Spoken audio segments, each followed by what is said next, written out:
This is module number 4, a hand sewn seam. This would be something you could use if you had a seam rip out in a garment and you had no way to get to a sewing machine and you needed to do a quick repair. This is a good thing to know in case of emergency. So you're going to need 2 pieces of fabric. I want them to be about 4 inches long this way, and mine's about 4.5, so I want it to be about 4 inches long this way. You're also going to need a hand sewing needle and some thread, and I'd like you to use a contrasting thread if you're going on contrast to the fabric. And you need about 20 inches of thread.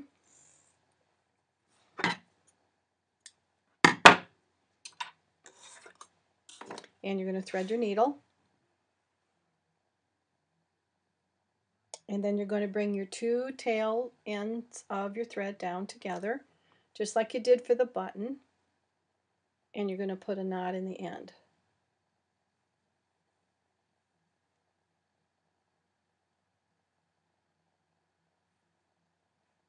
So you want your fabric doubled, or excuse me, your thread doubled for this.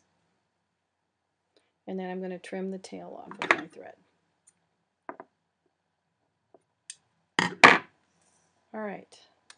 Now, to start out on this, you're going to start out on one end of the fabric, and you're going to bring your needle in, maybe about 1/4 of an inch.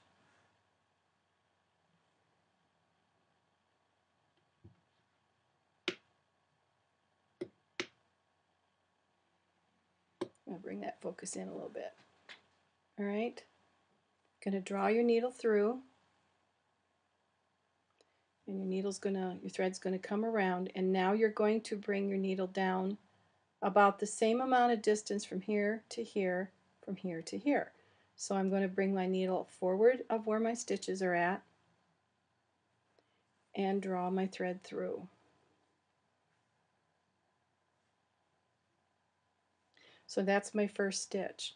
Now I'm going to take my needle and I'm going to go back to where I was, and then I'm going to come forward of where I've been. And then I'm going to draw. So if you think about this, it's actually making a loop each time you sew. So now I'm going to go back to where I was and come forward of where I've been.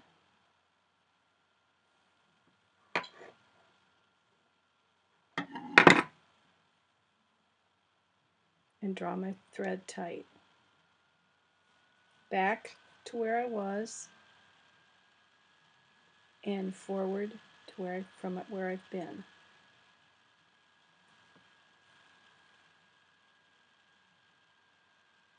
And you want to try to keep it in a straight line, of course.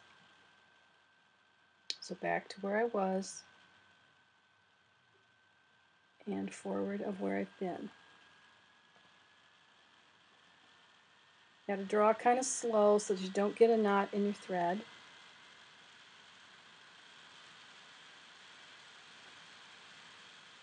Oh, a little crooked there.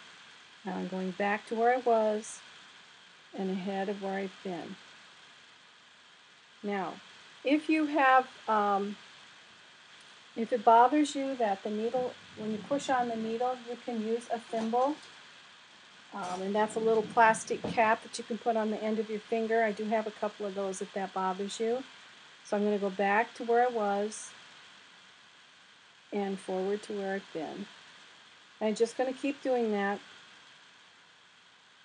all the way down the fabric.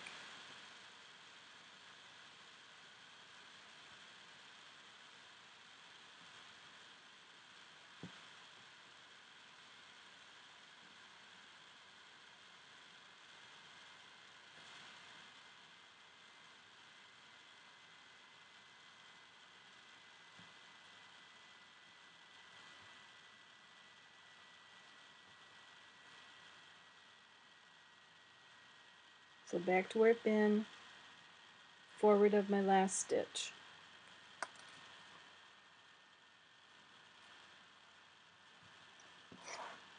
Got a little knot in my thread there.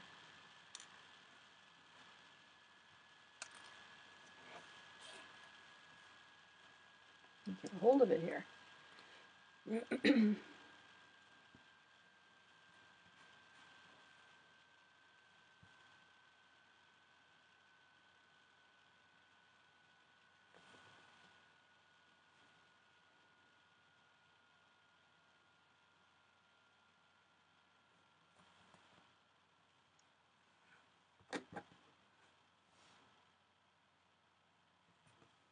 Try to keep your stitches equal, about the same amount of distance.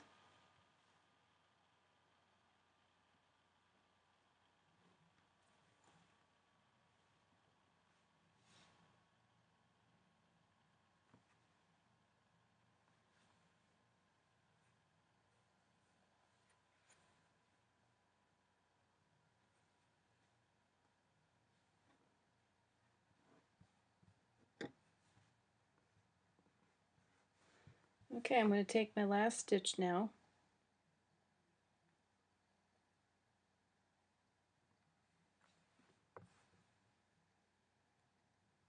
Alright, that's my last stitch.